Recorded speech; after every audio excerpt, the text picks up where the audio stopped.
ધાર્મિક ઉમંગ સાથે કાવડ યાત્રા તાપી નદીથી પાવન જળ લાવી ભોળેનાથને અર્પણ। શ્રાવણ માસના પાવન અવસરે સમગ્ર રાજ્યભરમાં ભક્તિભાવ છલકાઈ રહ્યો છે। એવા સમયે સોનગઢ શહેરમાં પણ ભોળેનાથના ભક્તોએ ભવ્ય કાવડ યાત્રાનું આયોજન કરી શ્રદ્ધાનું અનોખું પ્રદર્શન કર્યું હતું। આ યાત્રાનું વિશેષ આયોજન MBS ગ્રુપ VHPના સહયોગથી કરવામાં આવ્યું હતું।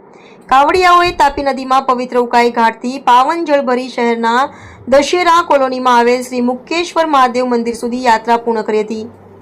યાત્રા દરમિયાન ભક્તોએ હર હર મહાદેવના ઘોષોથી આખું શહેર શિવમય બનાવી દીધું હતું। ભક્તિ, શિસ્ત અને સામાજિક એકતાનું આ વિશાળ દર્શન રહેવાસીઓ વિટનેસિંગ કરી રહ્યા હતા। યાત્રાના માર્ગમાં રહીને અનેક સેવાભાવી વ્યક્તિઓ અને સંગઠનો દ્વારા પાણી, દૂધ, શરબત, ફળ અને આરામ માટેની વ્યવસ્થાઓ ગોઠવવામાં આવી હતી। ભક્તોને પ્રેમભરી સેવા આપીને સામાન્ય નાગરિકોએ પણ પોતાની શ્રદ્ધા વ્યક્ત કરી હતી। યાત્રામાં શહેરના યુવાઓ અને બાળકોનો પણ ઊંડો ઉત્સાહ જોવા મળ્યો હતો।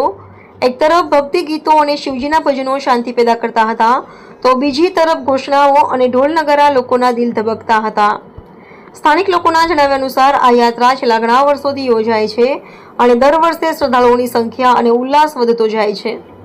આ યાત્રા માત્ર ધાર્મિક પર્વ જ નહીં, પરંતુ સંસ્કાર, એકતા અને નૈતિકતા તરફ દોડતી ભાવનાત્મક યાત્રા પણ છે। શહેરના ઘણા વિસ્તારોમાં કાવડિયાઓ પર ફૂલવર્ષા પણ કરવામાં આવી હતી અને સમગ્ર સોનગઢ પવિત્ર ભક્તિના રંગમાં રંગાઈ ગયું હતું। રિપોર્ટર હાર્દિક જોશી, સોનગઢ।